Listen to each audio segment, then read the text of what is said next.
میں اپنی ساری قوم کو پھر سے یہ پیغام دینا چاہتا ہوں کہ میں آخری سانس تک اس ظلم کے نظام کا مقابلہ کروں گا.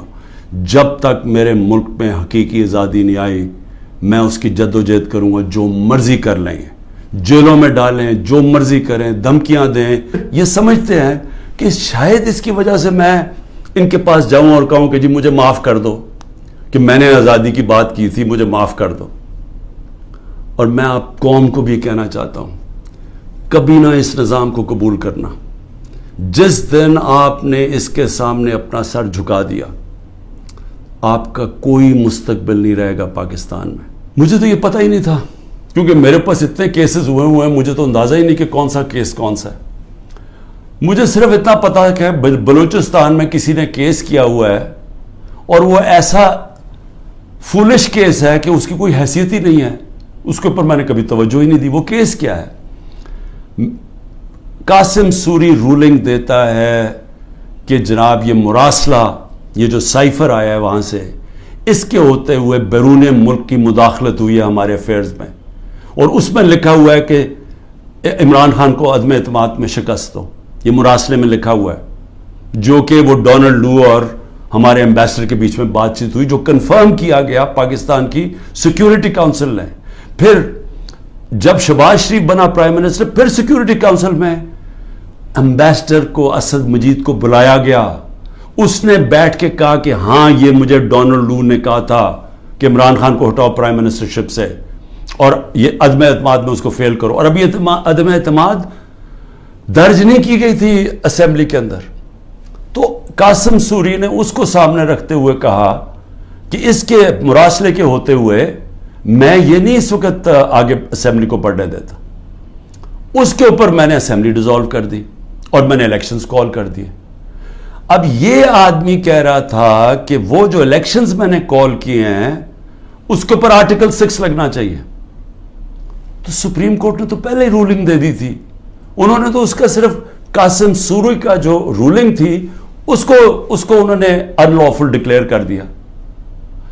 لیکن میں نے تو اس رولنگ کے اوپر فیصلہ کیا تھا کہ اسمبلی ڈیزالو ہونی چاہیے اور الیکشن اناؤنس کر دیتا ہوں. تو میرے اوپر تو کچھ تھا ہی نہیں, تو کیس میں تو کوئی حیثیت ہی نہیں تھی. اس آدمی کا وکیل کا قتل ہوتا ہے, فیملی ساری کہتی ہے کہ خاندانی دشمنی تھی, اس پہ قتل ہوا ہے. وہاں پہنچ جاتے ہیں, یعنی وہ پتہ چلتا ہے کوئی 9:30 بجے اس کا قتل ہوتا ہے. 4 گھنٹے کے اندر لا منسٹر پریس کانفرنس کر دیتا کہ عمران خان اس میں ملوث تھا. 4 گھنٹے. کبھی سوچیں کہ کوئی قتل ہوا ہے, کوئی انویسٹیگیشن ہوتی ہے, کوئی پتہ چلتا ہے, وہ 4 گھنٹے میں کہتا ہے عمران خان اس کے اندر ملوث ہے. اور اس کے بعد کیا ہوتا ہے؟ اس کے بعد آئی جی اٹھاتا ہے اس کے بیٹے کو, رات تک آئی جی اس کو اپنے پاس رکھتا ہے, اور اس سے پھر ایک اور سٹیٹمنٹ آ جاتی ہے کہ جی یہ عمران خان نے قتل کروایا میرے باپ کو. اب پہلے میں یہ سمجھنا چاہتا ہوں کہ عمران خان نے کتنے اپنے زندگی میں قتل کروائے. 150 سے اوپر تو میرے اوپر کیسز ہیں, تو کیا میں ادھر بھی کسی کو قتل کروانے کے چکر میں ہوں؟ اور وہ کیس جس نے آگے بڑھنا ہی نہیں تھا, جو میرے وکیلوں نے بھی کہا کہ جس نے کس طرح آرٹیکل 6 میرے اوپر لگا سکتے تھے, جبکہ سپریم کورٹ نے رولنگ دے دی تھی اس پہ, تو میرے اوپر تو وہ ہو ہی نہیں. اور پھر آرٹیکل 6 کا جو ہوتا ہے یہ گورنمنٹ کرتی ہے, یہ کبھی انڈیویجول نہیں کرتا. تو یہ وہی ایک ان میں سے کیسز تھے جنہوں میں نے ان میں مجھے پھنسایا ہوا تھا. اب یہ سوچیں کہ اس کے اوپر میرے اوپر انہوں نے 302 کا مقدمہ کر دیا اور میرے اوپر قتل کا کیس کر دیا. واضح ہے, مجھے نظر آ رہا ہے کہ کیا کرنا ہے. اتنے زیادہ کیسز ہیں, میں اب اسلام آباد جانا ہے کل, کچھ 16 کیسز کے اوپر میں نے بیل لینی ہے. 16 کیسز کے اوپر.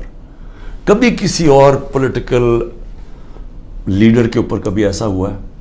مجھے بتائیں. ان لوگوں نے جنہوں نے 30 سال سے ملک لوٹ رہے تھے, ان کی وہاں اربوں ڈالر کی جائیدادیں پڑی ہوئی ہیں. ان کے رہن سہن ذرا جا کے دیکھیں. ایک بیٹا 20 ارب کے گھر میں رہ رہا ہے, دوسرے دیکھو ان کو ارب روپے کی پراپرٹیز ہیں. ان کے کسی کو کوئی ہوٹل کسی کے نام پہ ہے. یہ ساری چیزیں یہ ابھی سے نہیں, یہ مجھے باقاعدہ ISI سے انفارمیشن ملتی گئی ہے 20 سال سے. جنرل امجد جب نیب کی دی تھی, انہوں نے جو 5 سال میں چوریاں کی تھی, اس کے بعد مسلسل ہمیں انفارمیشن ملتی رہی. جب اس کے بعد جب ہماری گورنمنٹ آئی تو اس کے بعد ہماری اپنی ایجنسیز انفارمیشن دیتی تھی. ISI بتاتی تھی کہ انہوں نے کیا کیا ان کی پراپرٹیز ہیں. اس سے پہلے بھی دیتی تھی, جب ان کی 10 سال دونوں نے حکومت کی تب ملتی رہی. ان کے اوپر تو کوئی اس طرح کی چیزیں نہیں ہوئی. وہ جیلوں میں بھی رہتے تھے تو وہ آرام سے رہتے تھے. وہاں تو کوئی اس طرح کا ذرا ان کے دیکھے تو صحیح ماضی میں کہ ان کے اوپر کیسز کیا تھے اور یہ رہتے کیسے تھے اور ان کے اوپر کیا ہوا. یہاں مجھے بتائیں کہ یہ کوئی کیس ہے, کوئی مانے گا پاکستان میں کہ عمران خان نے جا کے کوئٹہ میں قتل کروا دیا کسی کو کیونکہ اس کو ڈر لگا ہوا تھا کہ وہ کیس کامیاب ہو جائے گا. اور پھر کتنے یعنی ماضی بھی ہے. رانا ثناء اللہ کا تو یہ عابد شیرلی کا باپ کہتا ہے 18 قتل کیے ہیں اس نے. فیصل آباد میں جائیں وہ کوئی اس سے زیادہ قتل بتاتے ہیں.